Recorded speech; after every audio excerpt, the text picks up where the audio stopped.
Halo semuanya, perkenalkan kami dari kelompok 9 yang beranggotakan ada Petrus Philip Turnip, ada saya sendiri Samuel Setiawan Baban, lalu ada Satria Tegar Wibawa, dan terakhir ada Valdimar Dava Prayoga.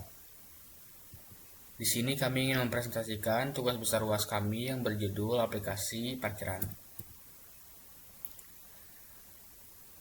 Untuk slide pertama, deskripsi aplikasi. Aplikasi parkiran Java adalah sistem manajemen parkiran berbasis desktop yang dibangun menggunakan Java NetBeans dengan koneksi database MySQL. Aplikasi ini memiliki fitur pencatatan kendaraan masuk, perhitungan tarif otomatis, cetak struk, dan scan barcode. Berikut adalah tampilan awal aplikasi proseduralnya. Masih acak, yang dimana ada database-nya, terus ada parkiran, dalam parkiran itu masih diacak lagi. Lalu ini adalah output yang dihasilkan dari pemrograman tersebut. Output pertama itu memunculkan set masuk dan set keluar. Untuk set masuk, kita akan memasukkan plat kendaraan, lalu memilih jenis kendaraan, lalu menginput waktu saat masuk. Lalu set masuk memunculkan struk set masuk. Berikut adalah struknya. Lalu untuk set keluar sama seperti set masuk, menginput plat kendaraan dan juga menginput waktu keluar. Lalu memunculkan struk. Berikut adalah dalam struknya itu ada nomor plat, jenis kendaraan, waktu masuk, waktu keluar, hingga harga parkir. Untuk set keluar juga sama ya, di sini kita menginputkan waktu keluar. Lalu di situ ada opsi bayar atau barcode. Nah, hasil analisa kenapa aplikasi ini masih prosedural, meskipun aplikasi ini dibuat pakai bahasa Java yang aslinya adalah bahasa pemrograman berbasis objek OP, cara tulisnya, narasi kodenya ternyata masih gaya lama atau prosedural. Terima kasih. Slide berikutnya akan dibahas oleh teman saya. Di sini saya akan melanjutkan untuk bagian hasil analisa. Yang berikutnya tidak ada objek kendaraan. Dalam OPP seharusnya segala sesuatu yang dianggap sebagai objek harusnya ada suatu file khusus bernama kendaraan yang menampung data plat nomor dan jenis. Tapi di aplikasi ini data plat nomor cuma dilempar sebagai teks, biasa antar fungsi. Tapi di kode ini data kendaraan hanya dikirim sebagai parameter string mentah ke sana kemari. Tidak ada objek, tidak ada enkapsulasi data, dan yang berikutnya ada logic bisnis tersebar di form set keluar Java. Di set keluar Java, di sana ada query database, hitung waktu, hitung tarif, format tampilan, semuanya ada dalam satu metode event handler. Ini pola prosedural, satu fungsi besar yang mengerjakan semua sekaligus. Yang berikutnya ada duplikasi kode antara tombol bayar dan barcode. Result set adalah objek JDBC yang diekspos langsung ke site keluar Java. Artinya, layer UI tahu dan bergantung langsung ke detail implementasi database. Di OOP yang benar, seharusnya data Java mengembalikan objek kendaraan, bukan result set. Yang berikutnya data Java mengembalikan result langsung ke UI. Di site keluar Java, tombol bayar dan barcode punya blok kode yang hampir identis query database. Hitung selisih waktu, hitung tarif hanya beda di bagian akhir. Tidak ada metode yang di-use sama sekali. Ini tanda khas pemrograman prosedural. Copy paste logic, bukan abstraksi. Yang berikutnya, koneksi database dibuka di mana-mana. Koneksi berulang di setiap kelas tanpa ada manajemen terpusat. Ini pola prosedural di OOP harusnya ada satu connection manager atau dependency injection. Mungkin sekian untuk analisanya. Berikutnya akan dilanjutkan oleh teman saya. Saya akan melanjutkan presentasi berikutnya. Pada berikutnya ada kelas diagram.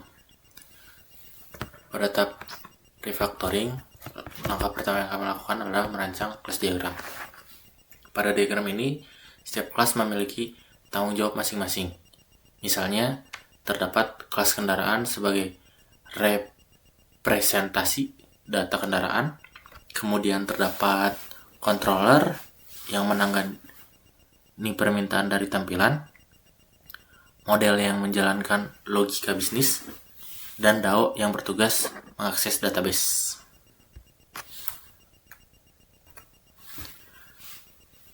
Hasil refactoring: setelah melakukan analisis terhadap aplikasi awal, kami melakukan proses refactoring, yaitu memperbaiki struktur kode tanpa mengubah fungsi utama aplikasi. Perubahan terbesar adalah mengubah aplikasi yang sebelum masih bergaya prosedural menjadi aplikasi berbasis objek atau OP.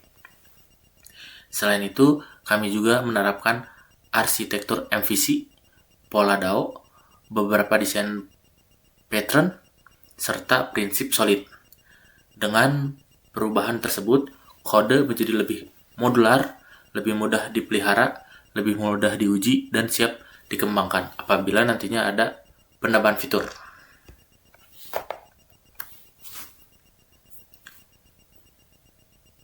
Implementasi OOP, Solid, MVC, DAO, dan desain pattern. Slide ini merupakan gambaran keseluruhan dari hasil refactoring yang telah kami lakukan. Kami tidak hanya mengubah struktur kelas menjadi OOP, tetapi juga menerapkan beberapa konsep penting dalam pengembangan perangkat lunak modern. Di antaranya adalah arsitektur MVC untuk memisahkan tanggung jawab setiap layer, pola DAO untuk memisahkan akses database dari logika bisnis, desain pattern seperti strategi, singleton, dan factory method, serta penerapan 5 prinsip solid agar struktur kode menjadi lebih fleksibel dan mudah dikembangkan. Struktur package OP. Pada hasil refactoring, project kami juga disusun ke dalam beberapa package sesuai fungsinya.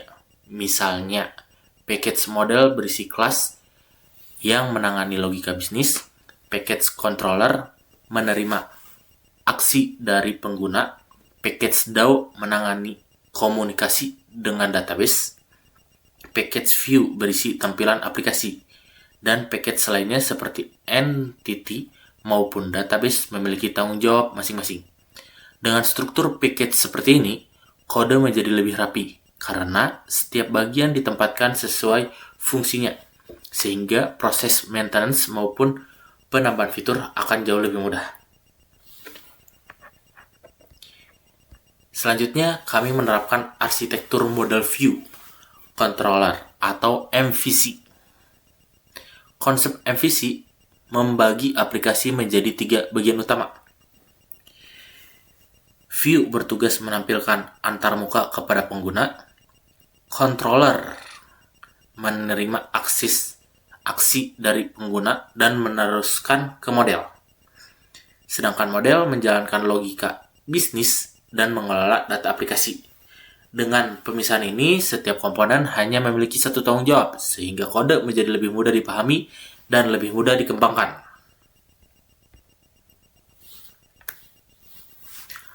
Alur data MVC. Pada aplikasi kami, alur data mengikuti pada view, controller, kemudian model, kemudian DAO, kemudian database. Ketika pengguna melakukan suatu aksi pada tampilan, misalnya menyimpan data kendaraan, view akan mengirimkan permintaan ke controller. Controller kemudian meneruskan permintaan tersebut ke model. Jika membutuhkan data, model akan memanggil DAO. Lalu DAO akan menjalankan query ke database menggunakan CDBC.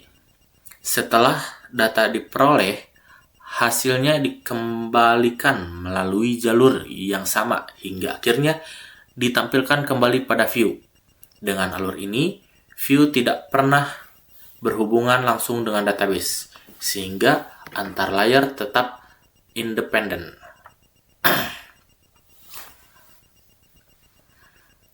Slide ini menunjukkan contoh implementasi pada bagian controller. Terlihat bahwa controller hanya berfungsi sebagai penghubung antara view dan model. Controller tidak berisi query, database, maupun logika bisnis yang rumit. Tugasnya hanya menerima permintaan dari view, kemudian memanggil metode yang sesuai pada model. Hal ini membuat kode controller tetap sederhana dan mudah dipelihara.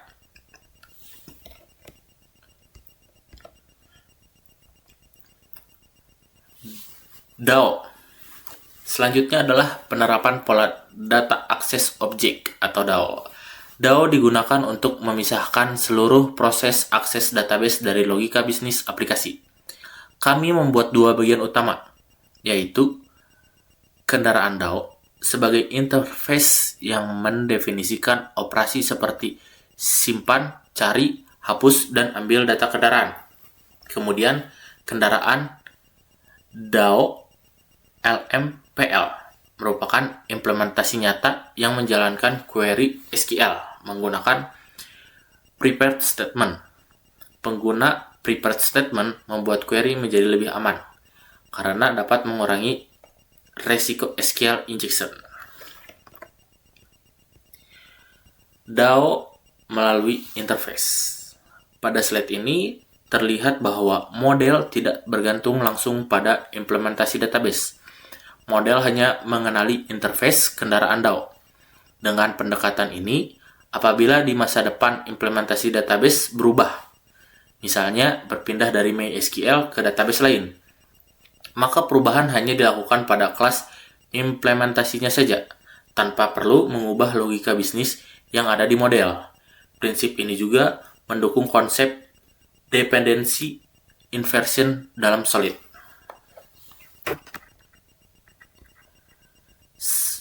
Slide berikutnya, bagian DAO, memperlihatkan contoh implementasi query menggunakan prepared statement.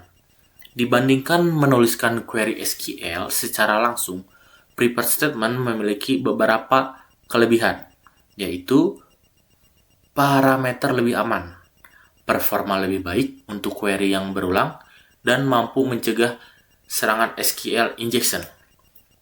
Selain itu, karena seluruh query berada di dalam DAO, apabila nanti sumber data berubah, kami cukup membuat implementasi DAO yang baru tanpa perlu mengubah kode pada model maupun view. Ini salah satu keuntungan utama dari pengguna pola DAO dalam aplikasi berbasis OOP. Selanjutnya akan disambung oleh teman saya. Izin melanjutkan presentasi. Yang selanjutnya adalah desain pattern. Yang pertama, strategi pattern digunakan untuk menghitung tarif parkir yang berbeda antar jenis kendaraan tanpa struktur if-else yang panjang. Interface tarif strategi mendefinisikan kontrak perhitungan tarif, sedangkan tarif mobil dan tarif motor adalah implementasi konkret dengan tarif berbeda. Ini contoh dari coding tarif strategi, yaitu ada INT menit per jam untuk per jamnya dan yang per menit. Untuk durasi per jamnya seperti di bawah, durasi ke jam. Nah, ini untuk tarif mobil yang mengimplementasi dari tarif strategi untuk hitung tarif. Nah, ini yang untuk tarif motor implementasi sama dari tarif strategi. Setiap kendaraan mobil atau motor mengembalikan strategi tarifnya sendiri melalui metode get tarif strategi. Saat kendaraan keluar, kendaraan model cukup memanggil strategi tersebut tanpa perlu tahu jenis kendaraannya. Ini ada di get tarif strategi, itu ada di kendaraan model. Nah, ada yang kedua, singleton pattern diterapkan pada database connector agar hanya ada satu koneksi database yang dipakai bersama oleh seluruh aplikasi sehingga tidak boros resource membuka koneksi berulang kali. Ini contoh codingannya. Langsung ke 3, factory method sederhana logika pembuatan objek motor atau mobil dipusatkan pada satu metode, yaitu buat kendaraan di kendaraan model dan map result set to kendaraan di kendaraan DAO implement, sehingga keputusan objek mana yang dibuat tidak tersebar di banyak tempat. Nah, ini untuk prinsip solidnya. Yang pertama ada single responsibility, setiap kelas hanya punya satu tanggung jawab. Bukti pada kode, kendaraan DAO implement hanya mengurus SQL, kendaraan model hanya mengurus business logic, kendaraan kontrol hanya menjembatani. Yang terakhir adalah tarif mobil atau tarif motor hanya menghitung tarif. Yang kedua ada open atau closed, terbuka untuk ekstensi, tertutup untuk modifikasi. Bukti pada kodenya itu menambah jenis kendaraan baru, misalnya truk, atau tarif baru cukup dengan membuat kelas baru yang extend kendaraan dan implementasi tarif strategi tanpa mengubah kode yang sudah ada. Yang ketiga ada list scope substitution, subclass dapat menggantikan parent class. Bukti pada kodenya ada mobil dan motor dapat menggantikan kendaraan dimanapun digunakan karena keduanya konsisten mengimplementasikan get tarif strategi dan get jenis kendaraan. Yang keempat ada interface segregation, interface kecil dan spesifik. Bukti pada kodenya itu kendaraan DAO dan tarif strategi masing-masing hanya berisi metode yang relevan, tidak ada kelas yang dipaksa mengimplementasikan metode yang tidak dipakai. Yang terakhir ada dependency inversion, bergantung pada abstraksi bukan implementasi konkret. Bukti pada kodenya yaitu kendaraan model mendeklarasikan variabel bertipe interface kendaraan DAO, bukan tipe kendaraan DAO implement, sehingga logika bisnis tidak bergantung pada detail SQL. Kesimpulannya, aplikasi sistem parkir ini menunjukkan penerapan praktik OP yang baik melalui kombinasi arsitektur MVC untuk pemisahan tanggung jawab antar layer, pola DAO untuk mengisolasi akses basis data, beberapa desain pattern, strategi pattern, singleton, dan factory method untuk mengatasi masalah desain yang umum terjadi, serta konsistensi terhadap kelima prinsip solid. Struktur ini membuat kode lebih mudah dipahami, diuji, dan dikembangkan lebih lanjut. Misalnya menambah jenis kendaraan baru atau mengganti sumber data tanpa merombak keseluruhan sistem. Ke demo aplikasinya. Sekarang saya akan menjelaskan demo aplikasinya secara terstruktur mungkin.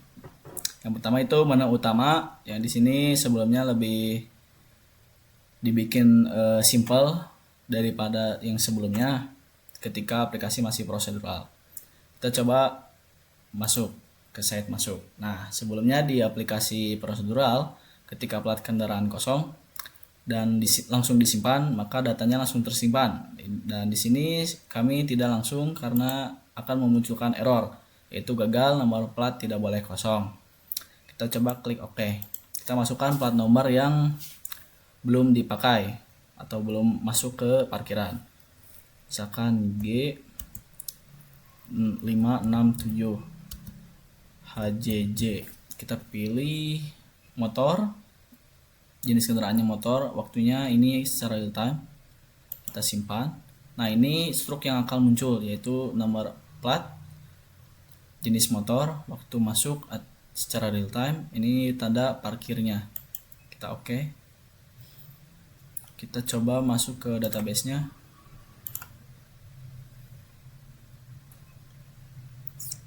Nah, ini sudah masuk ke database-nya. Kita coba langsung ke site masuknya.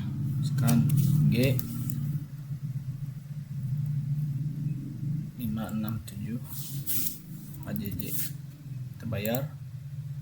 Nah, di sini bakal menunjukkan struk parkir, ada nomor plat, kategori, motor, yaitu jam masuk, jam keluar. Total bayarnya per motor itu 2.000, kalau untuk mobil itu 3.000. Kita coba tutup.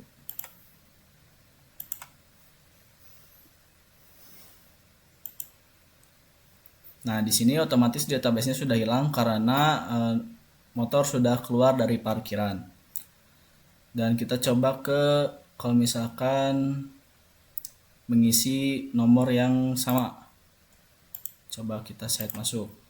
Misalkan di sini D144 GGH. Nah, di sini otomatis akan muncul peringatan nomor plat sudah terdaftar atau sedang parkir. Maka kita harus keluarkan dulu si motornya. D144 GGH. Kita bayar. Nah, di sini akan muncul seperti yang tadi, barcode yang sudah disediakan dan detail-detail parkiran. Kembali. Nah, di sini kita refresh lagi. Nah, otomatis nomor plat yang sebelumnya akan hilang dari database.